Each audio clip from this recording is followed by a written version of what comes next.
देश प्रदेश with Jamshed bag के आज के प्रोग्राम में हम आपको एक ऐसे मुकाम की सैर करवाएंगे जो स्कॉटलैंड की शाही और दफाई तारीख के लिहाज से सबसे ज़्यादा अहमियत का हामिल है। स्कॉटलैंड की 1100 साला दफाई तारीख की एक झलक देखने के लिए एडिनबरा के शाही किले से बेहतर और कोई जगह हो ही नहीं सकती। फौजी मौरखीन और तोपखाने के शौकीन सयाहों के लिए इस काले पत्थर से तामीर शुदा तारीखी किले में 5 तोपखाने और 3 फौजी अजायबघर मौजूद हैं।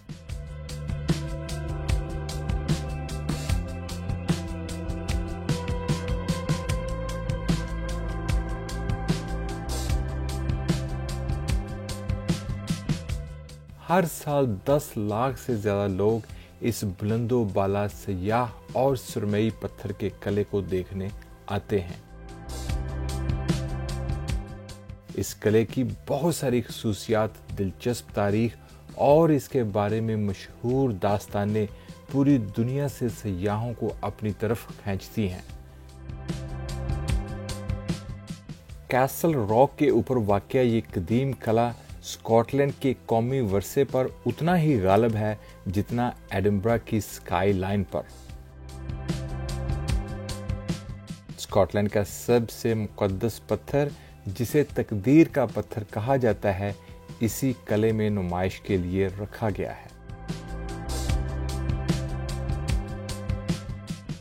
9वीं सदी कबले मसीह से शुरू होने वाली किले की तामीर आहिस्ता आहिस्ता 16वीं सदी में तामीर किए गए इस मौजूदा ढांचे में तब्दील हो गई।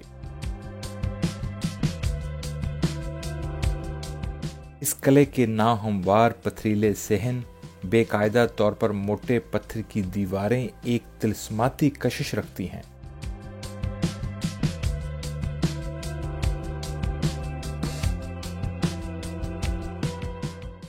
इस शाही किले की सैर के दौरान हम आपको Scottish war memorial,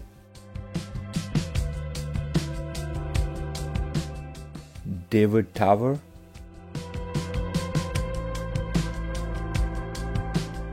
half moon battery,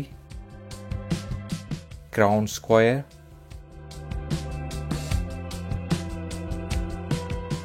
governors house, the great hall, the royal palace, The Crown Room, किले की सबसे कदीम इमारत सेंट मार्गरेट का चैपल और स्कॉटलैंड में मौजूद सबसे पुरानी तोप मैकगन। 18वीं और 19वीं सदी की जंगी जेलों के साथ साथ इस किले की दीवारों से एडिनबरा शहर के शानदार नज़ारे भी दिखाएंगे।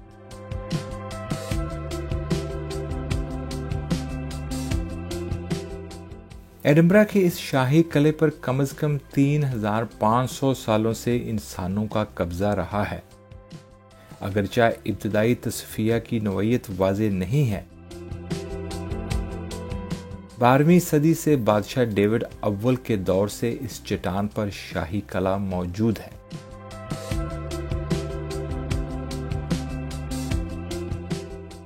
एडिनबरा का ये शाही किला स्कॉटलैंड की बादशाहत के सबसे अहम गढ़ों में से एक था। स्कॉटलैंड की फौजी रवायत कदीम और ताकतवर है, जो कि इसकी कौमी सकाफत का एक मौरूसी हिस्सा है।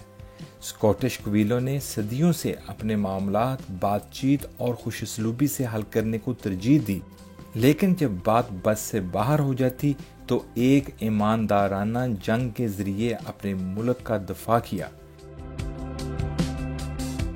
स्कॉटिश फौज जंग के धुएं में मुसलसल चलते हुए बैग पाइपों की आहो बका और ड्रमों की थाप पर दुश्मन की तरफ बढ़ते हुए एक खौफनाक मंजर पेश करती होगी, जिसकी एक झलक द लॉन्गेस्ट डे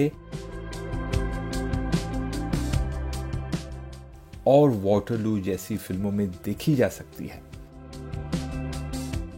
सन 1296 में 3 दिन के मुहासरे के बाद स्कॉटिश के कब्जे से इस कला को पहली बार बरतानवी कब्जे में लेने वाला बादशाह एडवर्ड अव्वल था।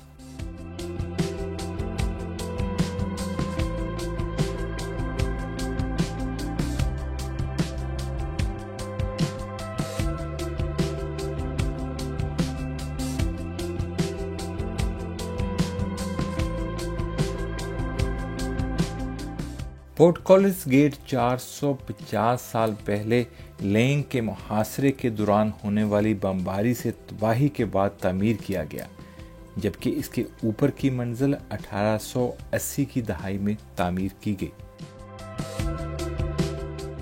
सन 1307 में बादशाह एडवर्ड अव्वल की मौत के बाद किले पर बरतानवी तसल्लुत कमजोर हो गया,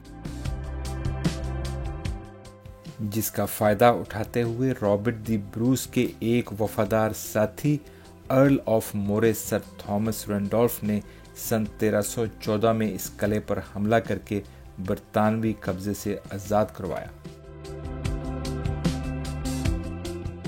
20 साल बाद एक बार फिर बरतानिया ने इस किले पर अपना परचम लहराया, लेकिन इस कब्जे के 7 साल बाद स्कॉटलैंड के एक राइस और नाइट सर विलियम डगलस ने ताजरों के बेस में किले में दाखिल होकर अचानक हमला करके इस किले पर दोबारा स्कॉटिश परचम लहराए।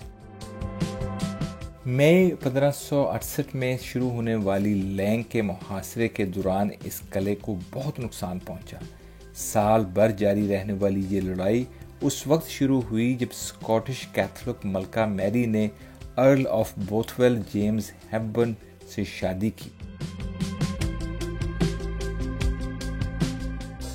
स्कॉटलैंड के कबीलों में इस रिश्ते के खिलाफ बगावत की लहर उठी। स्कॉटिश कबीलों की इस बगावत ने बिलाखिर स्कॉटिश मलका को इंग्लिस्तान फरार होने पर मजबूर कर दिया। स्कॉटिश मलका के फरार होने के बाद काफी अरसा तक उनके वफादारों और हामियों ने इस किले को महफूज रखा और मलका मैरी के तख्त के दावे की हमायत की। इस किला के गवर्नर सर विलियम कॉर्कॉल्डी ने पूरे 1 साल तक मुहासिरीन के साथ जंग करते हुए किले को कब्जे से बचाए रखा, लेकिन बिलाखिर मुहासिरीन की मुसलसल बमबारी से किले का डेविड टावर तबाह होने की शक्ल में किले की पानी की फराहमी बिल्कुल मुनक़ता हो गई, जिसकी वजह से सर विलियम को मजबूरन हथियार डालकर किला उनके हवाले करना पड़ा। स्कॉटिश मलका मैरी ने जेम्स हेपबर्न से शादी से पहले अपनी पहली शादी में से एक बेटे को जन्म दिया, जो कि बाद में जेम्स अव्वल के नाम से इंग्लैंड और स्कॉटलैंड के बादशाह बने।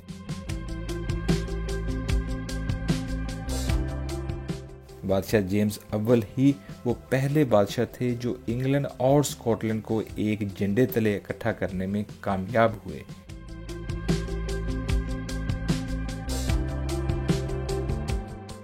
इस इकट्ठ के नतीजे में जेम्स अव्वल ने शाही दरबार स्कॉटलैंड के इस किले से लंदन में मुंतकिल किया, जिसके नतीजे में 1633 के बाद इस किले के शाही इस्तेमाल में खातिरख्वाह कमी आई। सन 1633 में इस किले में रहने वाले बादशाह चार्ल्स अव्वल आखिरी बादशाह साबित हुए जिन्होंने इस किले में क़याम किया।